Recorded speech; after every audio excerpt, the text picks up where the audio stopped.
लेकिन असली जो आनंद है वो भगवान के नाम में है। जो भगवान का नाम लेगा वो हमेशा परमानंद में डूबा रहेगा। और आज अयोध्या में 11 वर्ष से राम जी का विवाह का आनंद चल रहा है। और आज 11 वर्ष बाद राजा दशरथ सोचते हैं, मैया यहां एक मूल बात, अगर आप अपने जीवन में प्रसन्नता का एक मौका ढूंढें तो आपकी पूरी जिंदगी प्रसन्नता के साथ बीत सकती है। लेकिन अगर उदासी में मुंह लटका के ही आपको जिंदगी जीनी है तो मुंह लटकाने के कई कारण हैं। पूरा दिन मुंह लटकाए रहो, कोई कुछ नहीं पूछने वाला। एक व्यक्ति था मैया, थोड़ा ध्यान से सुनिए, बड़ी अच्छी बात है। एक व्यक्ति था, सुबह उठते सबसे पहले उठते ही मुस्कुराए और इतनी बढ़िया स्माइल दे कि उसका पड़ोसी था जब देखे सोचे पता नहीं इसे कौन सा खजाना मिल गया है जो ये उठते ही सुबह सुबह मुस्कुराने लग जाता है। उससे पूछा कि कारण बताइए, जैसे ही सुबह हुई आप हंसना शुरू कर देते, मुस्कुराना शुरू कर दे, तो ऐसा कौन सा खजाना आपको मिल गया जो हंसना शुरू कर देते? तो वो व्यक्ति बोला, मुझे कोई खजाना जाना नहीं मिला है। मैं सुबह जब उठता हूं तो ये सोचता हूं कि ये जो दिन है मेरे जीवन का आखिरी दिन है। ये जो दिन है मेरे जीवन का आखिरी दिन है, इसलिए जितना मन चाहे प्रसन्नता से इस दिन को शुरुआत किया जाए और प्रसन्नता से ही दिन की समाप्ति की जाए। क्योंकि अगर दिन के बीच में उदास मुंह से चले गए तो कल्याण होने वाला नहीं है। इसलिए मैं सुबह सुबह उठ करके बढ़िया सी स्माइल दो, बढ़िया से मुस्कुराओ। लोग कहते हैं सुबह सुबह मुस्कुराहट आती ही नहीं है चेहरे पे, हंसे कहां से? लेकिन अगर हंसोगे तो पूरा दिन अच्छा जाएगा। मैया जब एक फोटोग्राफर फोटो खींचता है तो बार बार कहेगा थोड़ा मुस्कुराइए, थोड़ा हंसिए, स्माइल करिए, और हम लोग हंस के एकदम फोटो खिंचाते हैं। क्यों? क्योंकि फोटो अच्छी आए। हंसते क्यों है? कि फोटो अच्छी आए। तो जब एक बार हंसने से फोटो अच्छी आ सकती है मैया, तो क्या जिंदगी भर मुस्कुराने से जिंदगी अच्छी नहीं हो सकती? जिंदगी भर मुस्कुराते रहिए, आपकी जिंदगी भी बढ़िया हो जाएगी, फोटो की तरह एकदम हंसती हुई। इसलिए दिन की शुरुआत करिए कैसे? चारपाई पर ही लेटे हो, सबसे पहले अपने हाथों को आगे लाओ और दोनों को हाथों को मिला करके बोलो, कराग्रे वस्ते लक्ष्मी, कर मध्य सरस्वती, कर मूले तू गोविंदा, प्रभाते कर दर्शनम। मंत्र बोल करके अपने हाथों को 2 बार ऐसे मल के अपने आंखों से लगाओ, अपने मस्तक पर लगाओ, अपने हृदय पे लगाओ। भगवान को प्रणाम किया, फिर धरती माता को प्रणाम करो, धन्यवाद बोलो मैया, आप पर रह करके हर प्रकार का हम कर्म करते हैं, फिर भी अपने बालकों का भार आप समझती हैं, झेलती हैं, इसलिए माँ धरती आपको मैं बारंबार प्रणाम करता हूँ। और फिर प्यारी सी स्माइल के साथ उठिए, सीताराम सीताराम, नारायण नारायण कह करके उठिए। फिर देखिए क्या चकाचक दिन बीतता है। किसी भी प्रकार की कोई टेंशन आपकी जिंदगी में नहीं आ सकती। ये नियम बनाइए मैया। राम जी की बारात लौट कर आई, सब बड़े आनंद में हैं। और आज राजा दशरथ सोचते हैं, आईने के सामने खड़े हैं और अचानक से मन में भाव आ गया। क्या? कि सबके उर अभिलाष वश, कहाई मनाई महेश, आप अछत जुवराज पद, राम हूँ देव नरेश।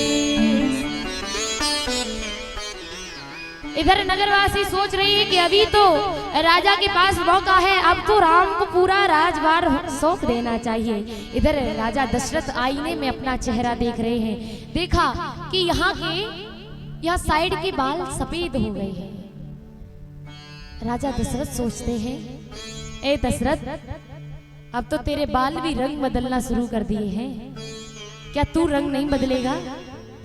अब तो ये राजभर राम को सौंप दे, वो तो बहुत होशियार है, बहुत तेज है, बहुत अच्छे से राजपाट चलाएगा। आज महाराज दशरथ ने सिर्फ अपने यहाँ के बाल देख करके ये ठान लिया कि अब राजा राम बनेगा। अब यहाँ का कोई राजा होगा तो राम होगा। गुरुदेव के पास गए, गुरुदेव के पास गए मैया, जाकर के सलाह ली गुरुदेव से कि मैं राम को राजा बनाना चाहता हूं, क्या सही रहेगा? आज महाराज गुरुदेव से जब ऐसा बोले, गुरुदेव तो सब जानते हैं कि मुहूर्त तो 14 वर्ष बाद है, 14 वर्ष बाद राजा को राम को राजा बनना है, लेकिन फिर भी ये पूछने आए हैं तो इन्हें अच्छी सी सीख देनी चाहिए। और कहा महाराज आप जिस समय राम का तिलक कर देंगे वही समय, वही मुहूर्त अच्छा बन जाएगा, वही शुभ मुहूर्त बन जाएगा जिस समय राम का राज तिलक हो जाएगा। आज महाराज ने सोच लिया कि मैं राम का सुबह राज तिलक कर दूंगा। और जैसे ही ठान लिया कि सुबह में राम का राज तिलक कर दूंगा, बड़े प्रसन्न हैं। पूरे अयोध्या नगरी में डिंडोरा पिट गया कि कल हमारे राम राजा बन जाएंगे, कल हमारे युवराज महाराज बन जाएंगे। बड़े प्रसन्न हैं सब, तैयारियां चल रही हैं, रंगोलियां बनाई जा रही हैं, पूरे महल को सजाया जा रहा है। लेकिन इधर मंथरा ने आकर के कैकई के कान भर दिए। कैकई भी खुश थी सुनकर के कि राम राजा बनेगा, बहुत अच्छी बात है। लेकिन जब मंथरा आई और मंथरा ने जब कैकई के कान भरे, अरे पागल, ए पागल रानी कैकई, तुझे पता है राजा जब राम बन जाएगा तो तुझे दासी बना देगा। अरे तू दासी बन जाएगी, फिर तो कौशल्या महारानी बन जाएगी, राजमाता बन जाएगी। और तुझ पे पता है राम तुझ पे क्या काम करवाएंगे?